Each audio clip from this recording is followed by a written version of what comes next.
مولانا اقبال قریشی صاحب کے بیانات اور وظائف کے لیے وظائف الصالحین ٹی وی کو سبسکرائب کریں۔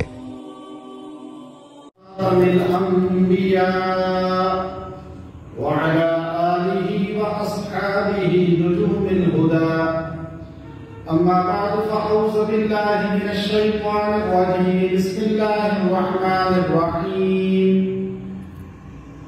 قل إن الموت الذي تفرون منه فإنه ملاقيكم ثم تردون إلى عالم الغيب والشهادة فينبئكم بما كنتم تعملون صدق اللہ العظیم۔ آج قلندری کے اس عظیم الشان روحانی علمی ادارہ جو ہمارے اسلاف حضرت مولانا یوسف خان رحمہ اللہ تعالی کی یاد اور ان کا صدقہ جاریہ ہے، ان کے فرزند اکمل محبوب العوام والعلماء حضرت قاری مسعود خان رحمہ اللہ تعالی کی تعزیت کی نیت سے یہاں حاضری ہوئی۔ چونکہ حضرت قاری مسعود خان رحمہ اللہ تعالی بہت عظیم الشان انسان تھے، جن کی خدمات قربانیاں علماء، طلباء، عوام کے ساتھ تعلق ایک مثال تھا۔ لوگوں کا اس طرح ان کو یاد کرنا، ان کے لیے دعائیں کرنا، یہ ان کی عند اللہ مقبولیت کی بہت بڑی نشانی ہے۔ شیخ الحدیث محبوب الصلحاء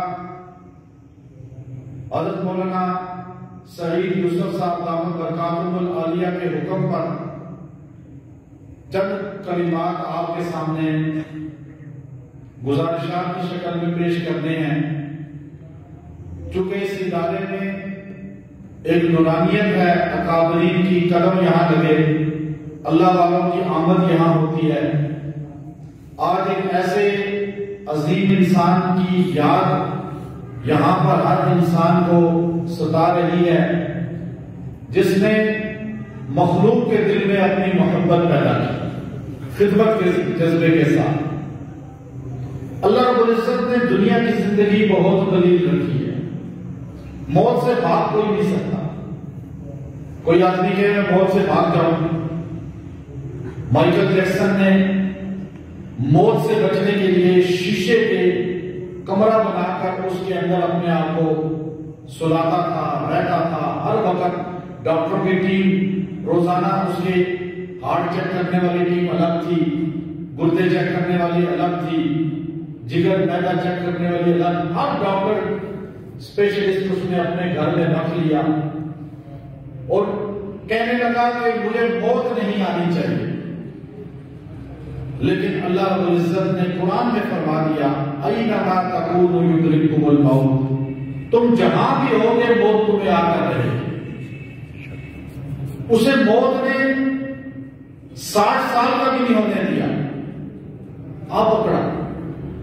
موت سے کیسے بھاگا جا سکتا ہے؟ دیکھیں، دشمن پیچھے لگے تو انسان آگے بھاگ کر اپنی جان بچا سکتا ہے۔ موت سے کیسے بھاگے کہ موت کے متعلق قرآن پاک کا ارشاد ہے ان الموت الذی تفرون منہ فإنہ ملاقیکم۔ میرے نبی ان سے کہہ دو، تم جس موت سے بھاگنا چاہتے ہو کیسے بھاگو گے؟ فإنہ ملاقیکم، وہ تو تمہاری ملاقات کے لیے آگے سے آ رہی ہے۔ انسان آگے دوڑتا ہے جان بچانے کے لیے، پیچھے کوئی نہیں بھاگتا، پیچھے تو دشمن آ رہا ہوتا ہے۔ لیکن جب آگے سے موت آ رہی ہے تو ہم دوڑتے دوڑتے اس کے اور قریب ہو رہے ہیں۔ سال گر گیا زندگی کا ایک۔ ہر سورج طلوع ہونے کے بعد غروب کے ساتھ ہمیں میسج دیتا ہے زندگی کا ایک دن اور گر گیا۔ آپ 100 سال بھی زندہ رہیں تو آپ کی زندگی کے 30,000 36,000 دن بنے گے، لیکن 100 سال کوئی زندہ رہے تو ہم نے اپنے کتنے دن گزار دیے، سوچیں، تصور کریں۔ ہماری زندگی کے اتنے دن گزر چکے ہیں، آج کا سورج طلوع ہو چکا ہے، ہماری زندگی کا ایک دن کم پڑ چکا ہے۔ موت آ کر رہنی ہے، بادشاہ چلے گئے، انبیاء چلے گئے، سلاطین چلے گئے، اصحاب رسول چلے گئے، اس لیے کہ موت سے کسی کو فرار نہیں ہے، موت سے کوئی بھاگ نہیں سکتا۔ سیدنا علی رضی اللہ تعالیٰ عنہ حضرت فاطمہ الزہرا رضی اللہ تعالیٰ عنہ کی قبر پہ یہ اشعار پڑھتے ہوئے کہنے لگے، ذکرت ابا اروا فبت کأننی برد العموم الماسیات وکیل لکل اجماع من خلیلین فرقۃ وکل الذی قبل الممات قلیل ان افتقاد فاطمة بعد احمد دلیل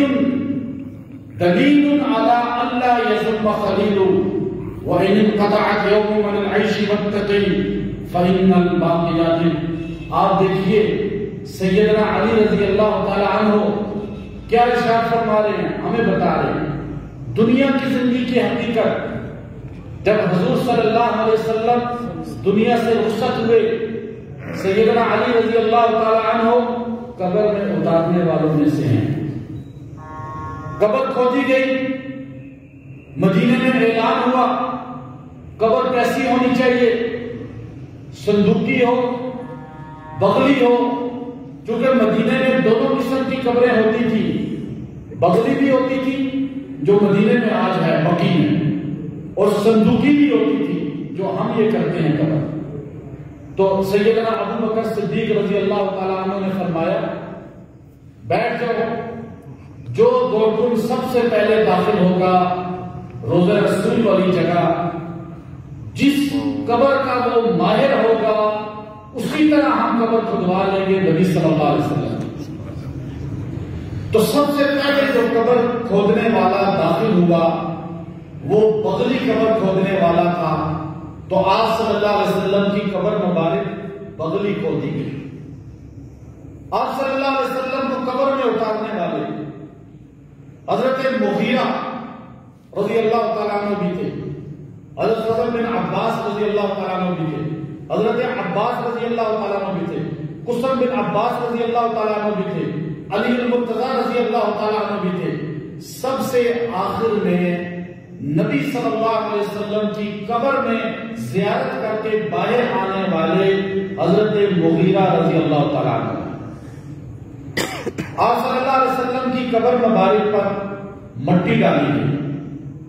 سیدہ فاطمہ رضی اللہ تعالیٰ عنہ فرمانے لگی، اے علی، آپ لوگوں نے کس طرح گوارا کر لیا دو جہاں کے سردار محمد عربی صلی اللہ علیہ وسلم کو قبر میں اتار کر مٹی ڈالی، جو کہ محبت کا رشتہ تھا، ایک ایسا رشتہ تھا کہ تصور ہی نہیں تھا کہ آپ صلی اللہ علیہ وسلم دنیا سے رخصت ہو گئے۔ قبر پر مٹی ڈالنے کے بعد مشکات شریف کی حدیث ہے، حضرت بلال رضی اللہ تعالی عنہ نے سب سے پہلے پانی کا چھڑکاؤ شروع کیا۔ اس طرح علی رضی اللہ تعالی عنہ نے اس نقشے کو اشعار میں پیش کیا۔ جب سیدہ کائنات لخت جگر رسول صلی اللہ علیہ وسلم، جنت کی عورتوں کی سردار، حسنین نوجوانان جنت کے سردار کی ماں، جب قبر میں اتارا گیا تو قبر پہ کھڑے ہو کے سیدنا علی افسردگی کے عالم میں عبدیدہ ہو کر فرمانے لگے، ذکرت ابا اروا فبت کأننی برد العموم الماضیات وکیل لکل اجماع من خلیلین فرقۃ وکل الذی قبل الممات قلیل۔ کہنے لگے زمانے کی باتیں میرے سامنے مت کرو، اس طرح کوئی بڑے بڑے واقعات تم بیان کرتے ہو جس میں دو جہاں کے سرکار کو دنیا سے جاتے ہوئے دیکھا ہے، دو جہاں کے سردار کی بیٹی کو دنیا سے جاتے ہوئے دیکھا ہے۔ فرمایا ابن افتقاد فاطمہ بعد احمد، کل محمد عربی صلی اللہ علیہ وسلم ہم سے جدا ہو گئے، آج فاطمہ بھی ہمارا ساتھ چھوڑ رہی۔ دلیل کیا فرما رہے ہیں؟ دلیل علی اللہ یزوم خلیل، یہ دلیل ہے کہ کوئی دنیا میں کسی کے ساتھ ہمیشہ نہیں رہے گا، کوئی ہمیشہ ساتھ نہیں رہنے والا دنیا میں، ہر ساتھ ختم ہونے والا ہے، ہر رتبہ ختم ہونے والا ہے۔ قاری مسعود صاحب رحمت اللہ علیہ آج ہمیں چھوڑ کے چلے گئے، کل مولانا یوسف خان رحمت اللہ علیہ بھی ہمیں چھوڑ کے چلے گئے، اس سے پہلے صدیاں گزر گئی، جا رہے ہیں چھوڑتے ہوئے، ہم نے بھی چلے جانا ہے۔ دلیل ہے اس بات کی، سیدنا علی کہہ رہے ہیں دلیل علی اللہ یزوم خلیل، کہ کوئی کسی کا ساتھ ہمیشہ دنیا میں دینے والا نہیں ہے، موت سب کو آنی ہے۔ سیدنا علی رضی اللہ تعالیٰ عنہ جملوں کو فصاحت سے بیان کرنے والے، علم نبوت کا دروازہ تھے، اور آپ نے کیسی فصاحت کے ساتھ، بخاری شریف کے اندر ارشاد ہے، منبر کوفہ میں بیٹھے ہوئے آپ نے کوفہ کے منبر پہ فرمایا، لوگوں میری زندگی کا نچوڑ سننا چاہتے ہو؟ ہر مسلمان سننی چاہتا ہے نا، شیر خدا کی زندگی کا نچوڑ سنیں۔ آپ نے کوفے والوں کو خطاب کرتے ہوئے فرمایا ارتحلت الدنیا مدبرہ وارتحلت الآخرۃ مقبلہ ولکل واحد منہما بنون فکونوا من ابناء الآخرہ ولا تکونوا من ابناء الدنیا فإن اليوم عمل ولا حساب وغدا حساب ولا عمل۔ شیر خدا حیدر کرار منبر کوفہ میں امام بخاری ارشاد فرما رہے ہیں کہ آپ نے یہ الفاظ ارشاد فرمائے، لوگوں ارتحلت الدنیا مدبرہ، میں دنیا کو پیچھے جاتا ہوا دیکھ رہا ہوں، وارتحلت الآخرۃ مقبلہ، آخرت کو قریب آتے ہوئے دیکھ رہا ہوں، فرمایا فکونوا من ابناء الآخرہ، میرے مقتدیوں، میرے ماننے والوں، اے انسانوں تم آخرت کے بیٹے بن جاؤ، ماننے والے بن جاؤ، آخرت کی تیاری کرنے والے بن جاؤ، آخرت کی فکر کرنے والے بن جاؤ، ولا تکونوا من ابناء دنیا کے پیچھے بھاگنے والے، دنیا کی ہوس کرنے والے، دنیا کی لالچ کرنے والے اور 100 سال کی پلاننگ کرنے والے نہ بنو۔ فإن اليوم عمل، آج عمل کا دن ہے، ولا حساب، آج حساب نہیں ہے، وغدا حساب ولا عمل، کل قیامت کے دن حساب ہوگا، عمل نہیں ہوگا۔ دنیا کی لالچ کے پیچھے نہ بھاگو۔ سیدنا عمر بن خطاب رضی اللہ تعالیٰ عنہ نے فرمایا، کچھ لوگ مالدار ہوتے ہیں، کچھ لوگ مال کے چوکیدار ہوتے ہیں۔ پوچھا گیا امیر المومنین، مالدار اور مال کے چوکیدار تشریح کیسی ہے؟ فرمایا مالدار تو وہ ہے جو مال اللہ کے رستے میں لگا دے، اللہ کی مخلوق میں لگا دے، آخرت کے لیے لگا دے۔ یہ آپ کے سامنے ادارہ قاری مسعود صاحب رحمت اللہ علیہ نے یہ تعمیرات کرنے میں قربانیاں اٹھائی، کس طرح مشقت اٹھائی، یہ آخرت کے لیے مال لگا دیا، توانائی لگا دی، سلائٹیں لگا دی، قربانیاں دے دی، قبر میں چین کی نیند سو گئے۔ یہ ہے مالدار لوگ۔ فرمایا کچھ مال کے چوکیدار ہوتے ہیں، بینک میں مال گنتے رہتے ہیں، اتنا ہو گیا اتنا ہو گیا، قبر میں اتر جاتے ہیں مال کی چوکیداری کرتے کرتے۔ یہ دنیا چوکیداروں سے بھری ہوئی ہے۔ آج دنیا کے اندر مالدار کم ہیں، مال کے چوکیدار زیادہ ہیں۔ باپ جمع کرتے کرتے مر گیا، بیٹا آ گیا، وہ جمع کر رہا ہے، چوکیداری کر رہا ہے، بیٹے کے بعد بیٹا آ گیا، یہ چوکیداروں سے بھر گئی ہوگی۔ تو اللہ رب العزت نے ہمیں آخرت دی ہے۔ آخرت کا ایک واقعہ بول کے ختم کرتا ہوں بات کو۔ حضرت کا حکم تھا، حضرت مولانا سید یوسف صاحب برکاتہ العالیہ ہمارے اکابر ہیں، ہمارے بڑے ہیں، دیگر علماء اکرام یہاں پہ موجود ہیں۔ یہ تو میرے اندر اتنی علمیت گفتگو کروں، لیکن حضرت کے حکم کی وجہ سے آپ کے سامنے چند باتیں پیش کر دی۔ اللہ والے روڈ کے کنارے بیٹھ گئے، جیسے ہی آپ کا بازار ہے بن گئی، جب بادشاہ وقت کی سواری گزری تو اللہ والوں کو دیکھا وہ ہٹ ہی نہیں رہے، باقی سب لوگ ہٹ گئے۔ تو اللہ والوں کے پاس خود چلا گیا بادشاہ اتر کے، کہنے لگا بزرگوں درویش آدمی ہیں، اللہ والے لگتے ہیں، آپ ادھر بیٹھے مراقبے میں کیا کر رہے ہیں؟ کہا میرا ایک ہی کام ہے، اللہ والوں کا جو کام ہوتا ہے، یہ جو اس مدرسے میں ہو رہا ہے، اللہ کے بندوں کو اللہ سے جوڑنا، مخلوق کو اللہ سے جوڑنا، یہی تبلیغی جماعت کام کر رہی ہے، یہی مدرسے کر رہے ہیں، یہی ہمارے مساجد کر رہے ہیں، ہمارے علماء کر رہے ہیں۔ تو بادشاہ نے کہا آپ کو کیا اس میں نتیجہ نکل رہا ہے؟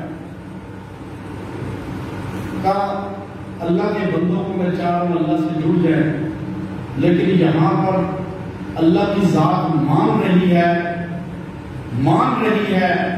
بندے نہیں مان رہے۔ اللہ کہتا ہے میرے بندوں ایک بار کہو استغفر اللہ، سارے گناہ معاف کر دوں گا۔ ایک بار کہو یا اللہ، 10 بار میں کہوں گا لبیک یا عبدی۔ 70 سال کی عمر میں کہے گا استغفر اللہ، اللہ کہتا ہے سارے گناہ معاف کر دوں گا۔ اللہ مان رہا ہے، لیکن 70 سال کا بوڑھا، 80 سال کا بوڑھا، 40 سال کا، 30 سال کا، 20 سال کا بندہ، مرد عورت نہیں مان رہے۔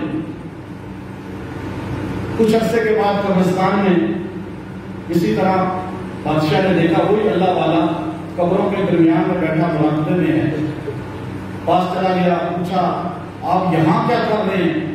کہا ادھر بھی وہی کام ہے، اللہ کے بندوں کو اللہ سے جوڑ رہا۔ کہا آج نتیجہ کیا ہے؟ تو وہ درویش کہنے لگا آج نتیجہ الٹ ہے۔ کیا؟ فرمایا کل دنیا میں اللہ مان رہا تھا، بندے نہیں مان رہے تھے، آج قبرستان والے مان رہے ہیں، اللہ نہیں مان رہا۔ اللہ اکبر۔ آج قبر میں عذاب دیکھ لیا، منکر نکیر دیکھ لیا، سب کچھ دیکھ لیا، اب بندہ کہہ رہا ہے سب کچھ چلا جائے میری، یہ مال جو میں چھوڑ کر آیا ہوں یہ سارے مدرسوں پہ لگا دو، مسجدوں پہ لگا دو، قبر والا 100 نیتیں کر لے۔ یہاں تک کہ قرآن حکیم میں اللہ رب العزت نے فرمایا یا مالکو یا مالکو، وہ کیا کریں گے 1000 سال گروہ جہنم ان کو پکاریں گے، وہ کہے گا بولو نیت تصدیق علی کا، آپ اللہ سے تھوڑا کہہ دیں ہمیں عذاب کم کر دیں۔ پھر یہ وہ کہے گا کہ اللہ سے خود مانگو، یہ اللہ کو پکاریں گے ربنا ربنا غلبت علینا شقوتنا، اب یہ اللہ کو پکاریں گے، اللہ 1000 سال کے بعد فرمایا پوچھے گا بولو، تو یہ کہیں گے ہمیں عذاب سے نجات دے دے۔ اللہ اس وقت ان سے کہے گا اخسئوا فیہا ولا تکلمون، مجھ سے کلام مت کرو، اسی عذاب میں رہو۔ کل اللہ نہیں مانے گا، آج اللہ مان رہا ہے لیکن ہم نہیں مان رہے۔ تو ہمارے لیے یہ جو محافل ہیں اس لیے ہے کہ آج ہم مان جائیں، توبہ کر لیں، استغفار کر لیں، سود سے توبہ کر لیں، رشوت سے توبہ کر لیں، غیبت سے توبہ کر لیں، گناہوں سے توبہ کر لیں۔ آج ایک بار استغفار کریں گے، اللہ مان کے سارے گناہ معاف کر دے گا۔ اللہ ہمیں عمل کی توفیق عطا فرمائے۔ حضرت قاری مسعود صاحب رحمۃ اللہ علیہ کی کامل مغفرت فرمائے۔ حضرت شیخ الحدیث مولانا سید یوسف صاحب رحمۃ اللہ علیہ کا سایہ اور ان کے دیگر بھائی اور دیگر خاندان کے جو لوگ ہیں ان کا سایہ تاج امت مسلمہ پر سلامت رکھے۔ وآخر دعوانا